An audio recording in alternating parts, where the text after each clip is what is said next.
मनीष जी। श्री हरिवंश। श्री हरिवंश महाराज जी, आपके श्री चरणों में दास का प्रणाम। महाराज जी, गुरु के हृदय की संपत्ति, उनके हृदय का प्रेम शिष्य के हृदय में कैसे प्रकट हो? महाराज जी मार्गदर्शन करें। एक बार हितधाम में थे तो कोई प्रवचन की क्लिप लिए हुए था, तो किसी भक्त ने उनसे कहा कि ये क्लिप हमें दे दो। तो उनका ब्लूटूथ खोलो अपना, वो अपने ब्लूटूथ से उनके ब्लूटूथ में दे दिया। तो उन्होंने कहा ये क्या होता है, सिस्टम क्या होता है? तो उनका हमारे में जो विषय है वो वही सिस्टम खोले तो उसमें हम ट्रांसफर कर देते हैं। वो ब्लूटूथ सिस्टम ऐसा बताया। तो अपने लोगों का स्वभाव है मनन करना, किसी भी बात को उसके पकड़ कर उसमें मनन करना। तो उससे हमने देखा कि हमारा अंतःकरण चतुष्टय, बुद्धि, मन, चित्त और अहम, ये तीनों वृत्तियों से सत्वगुण, रजोगुण, तमोगुण, ये गुरुदेव के चरणों में समर्पित हो जाए तो गुरु जी अपना हृदय की वस्तु उसके हृदय में पधरा दे। बस। किसका प्रश्न है? हाँ, पर वो कठिन है। अपना अस्तित्व गुरुदेव के अस्तित्व में समर्पित कर देना बहुत कठिन है, क्योंकि इसमें बीच में अहंकार बहुत बड़ा रोड़ा है। अहम जो है ये गुरु कृपा प्राप्ति नहीं होने देता। गुरुपद पंकज सेवा तीसरी भक्ति अमान, मान रहित होकर गुरु चरणारविंद की सेवा से हम मन बुद्धि चित्त अहम समर्पित करने की तैयारी करें। जो गुरुदेव उपदेश करते हैं समर्पण वो कर लेंगे, वो समर्थ है, हम नहीं दे पाएंगे, वो घसीट लेंगे। उन्हीं के घसीटने से ही हमारा मन बुद्धि ब्रह्म स्वरूप हो जाता है। पर हमें उनके वचन, उनके उपदेश अक्षरशः पालन करने होंगे। पर बीच में मान बहुत बाधक हो जाता है। गुरु कृपा में सबसे बड़ा बाधक ये मान है। गुरु चरणों की सेवा में जहां रहते हैं तो मान स्वाभाविक प्राप्त होने लगता है, क्योंकि महापुरुषों का प्रताप होता है। और उस मान का आप भोग करने लगे, स्वीकार करने लगे, आनंदित होने लगे, आप गए। अब आप गुरु के हृदय की वस्तु को नहीं जान पाएंगे। गुरु के हृदय की वस्तु मान रहित होकर उनकी आज्ञा में निरंतर रहिए। बस कब ट्रांसफर हो गया आपको पता ही नहीं चलेगा, आप उसी स्वरूप में निमग्न होंगे। पर इसके लिए पूर्ण आत्मसमर्पण चाहिए। उसी के लिए तो गुरु प्रदत्त साधना कर रहे हैं, उसी के लिए तो कर रहे हैं। पूर्ण समर्पण। मान ये बहुत जहर है और इस जहर को हम हंसते हंसते पीते हैं। सम्मानम कलयाति घोर गरलम नीचापमानम सुधा, श्री राधा मुरलीधरो भज सखे वृंदावन मात्यज। हे मित्र, हे भाई, ये सम्मान बहुत बड़ा विष है परमार्थ के पथिकों के लिए। नीच पुरुषों द्वारा किया हुआ अपमान अमृत के समान है, इसे सह जाओ चुपचाप और फिर राधा मुरली मनोहर का निरंतर भजन करते हुए नाम धाम रूप लीला के आश्रित रहो। यहाँ समर्पण की जरूरत है। मयि मन आदत सो मैं बुद्धिम निवेश है, तो निवशिष्य मयेव अत ऊर्ध्वम न संशया। मन और बुद्धि मेरे को समर्पित कर दे तो मेरे में ही निवास करेगा, इसमें कोई संशय नहीं है। अब बस ये साधना जो बताई जा रही है मन बुद्धि के समर्पण की ही बताई जाती है। जितनी भी साधनाएं हैं, चाहे योग हो, चाहे सांख्य हो, ज्ञान हो, भक्ति हो, सबका उद्देश्य एक ही है कि चित्त वृत्ति का निरोध करके प्रभु में एकाग्रता पूर्वक निरंतरता बनाए हुए समर्पित कर दे।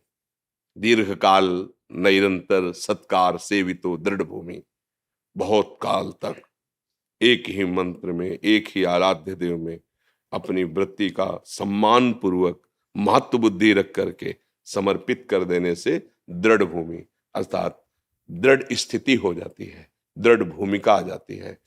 अब वो चलते फिरते उठते बैठते खाते पीते वो भगवदाकार वृत्ति बनी रहती है, उसकी मंत्राकार वृत्ति बनी रहती है। तो जो गुरु जी ने नाम दिया, जो मंत्र दिया, जो उपासना दी, यही हमारे को गुरु की वस्तु का अनुभव करने की योग्यता प्रदान करती है। पर बस इसमें मान बहुत घातक है, बहुत घातक है। प्रायः आ ही जाता है, यहां तक आ जाता है कि गुरु से होड़ लगाने लगते हैं, आपसे ज्यादा तो मेरे, बस वो जहां जहां मान आया नष्ट कर देता है, नष्ट कर देता है। गुरु की पदवी प्राप्त करने के लिए कई ऐसी जगह प्रमाण मिले, गुरु को जहर दे दिया, गुरु को मार दिया। इतिहास साक्षी पढ़ के देखो। अगर मान रहित होकर गुरुदेव की सेवा की जाए तो कुछ पढ़ने लिखने की जरूरत नहीं, सब कुछ गुरुदेव की कृपा से हृदय में प्रकाशित हो जाएगा। महाभारत में प्रसंग आता है कि वर्षा ऋतु थी, शायद उपमन्यु जी उनका नाम था। तो गुरुदेव ने कहा कि कुछ अन्न की क्यारियां हैं, उनकी क्यारियां फूटने न पावे, तो उनमें जल भरा रहेगा तो अच्छा अन्न पैदा होगा, जिससे यज्ञ आदि में सहयोग मिलेगा। आप जाइए, रात्रि का समय, खेत की मेड़ नहीं टूटनी चाहिए। तो एक जगह उन्होंने बहुत प्रयास किया, मेड़ टूट रही थी, तो मिट्टी गीली होने के कारण वो रुक नहीं पा रही थी, और तो सब बांध दिया था। सोचा गुरु आज्ञा का उल्लंघन हो जाएगा अगर पानी निकल गया तो, मिट्टी रुक नहीं रही, तो अपने देह को रख दिया ऐसे, और वो गीली मिट्टी तो सेट हो गई। अब अगर उठते हैं तो मेड़ टूट जाती, तो अब पूरे शरीर को उसमें मेड़ में से। गुरुदेव ने जब देखा कि काफी समय हो गया नहीं आए, तो अन्य ब्रह्मचारियों ब्रह्म ऋषियों के साथ वहां गए और पुकारा, बेटा कहाँ हो तुम? तो आवाज, गुरुदेव मैं यहाँ हूं। नजदीक गए तो देखा सब पानी से सने में। अरे बेटा, सबको देह और प्राण इतनी प्रिय होती है, तुम ये क्या कर रहे हो? बोले गुरुदेव आपकी आज्ञा थी कि मेड़ न टूटने पावे, तो यहाँ की मिट्टी से रोक नहीं पा रही थी, इसलिए आज्ञा पालन की। उठो, जाओ, तुम्हारे हृदय में समस्त वेद स्वयं स्फुरित हो जाए। उन्होंने व्याकरण नहीं पढ़ा था, उन्होंने शास्त्र नहीं, चारों वेद स्फुरित हो गए। एक और उदाहरण उसमें वर्णन किया, एक शिष्य गए और पहले सेवा के द्वारा उसकी समर्पण निष्ठा देखी जाती थी। तो उन्होंने कहा कि ठीक है, आप हमारी गौशाला की गौएं चराएं। तो पहले गौएं ऐसे लेके चले गए तो 15-15 दिन वापस ही नहीं लौटना, जंगल है, चरा रहे हैं। तो 15 दिन बाद वापस आए, तो उनका तुम्हारा शरीर बहुत हष्टपुष्ट दिखाई दे रहा है। तो उनका, गुरुदेव भिक्षा मांग लाता हूँ, गौओं को ऐसे छोड़ के, और पा लेता हूँ। धर्म विरुद्ध आचरण, ना हमने भिक्षा की आज्ञा की थी, और बिना मुझे समर्पित किए हुए तुम भिक्षा कैसे पा सकते हो? शास्त्र आज्ञा है कि भिक्षा मांगे और गुरुदेव को समर्पित करे, फिर दैन्य भाव से जब गुरुदेव आपको जो भी दे दें या पूरी अनुमति दे दें उतना ही पा, अगर ना अनुमति दें तो रख कर वापस हो जाइए। समर्पण बहुत बड़ी चीज है। तुमने तो अपराध कर दिया, बिना हमारी आज्ञा के, बिना समर्पण के भिक्षा। बोले गुरुदेव आगे से नहीं होगा, जाओ। 15 दिन बाद फिर आए तो ऐसे ही। तो उनका अब भी अष्टपुष्ट हो? तो कहा गुरुदेव बहुत सी गौएं हैं ना, तो दूध पी लेते हैं, भिक्षा तो बंद कर दे। बोले गौएं वो भविष्यान्न देने वाली है, तुम बिना आज्ञा के कैसे दूध पीने का अधिकार रखते हो? हमने आज्ञा की क्या? गलती हो गुरुदेव। 15 दिन बाद फिर आए तो वैसे ही हष्टपुष्ट। फिर तुम्हारे शरीर की चर्बी सूखी नहीं अभी? तो गुरुदेव जो बछड़े दूध पीते हैं ना, उनका फेन गिरता है, बछड़े बड़े दयालु हैं, वो अधिक गिरा देते हैं। ये आदेश हमने कब किया? उनका गुरुदेव अब नहीं। एक दिन बहुत भूख लगी, हम न दूध पी रहे थे न भिक्षा मांग रहे थे, उनको ज्ञान था नहीं। अकौड़े का वृक्ष होता है, उसके पत्ते जो तोड़े तो उसमें दूध जैसा दिखाई दिया, उनको लगा ये पौष्टिक चीज है, पा लिया तो उनकी आंखों की ज्योति चली गई। अब वो एक गड्ढे में गिर गए कुएं में जैसे।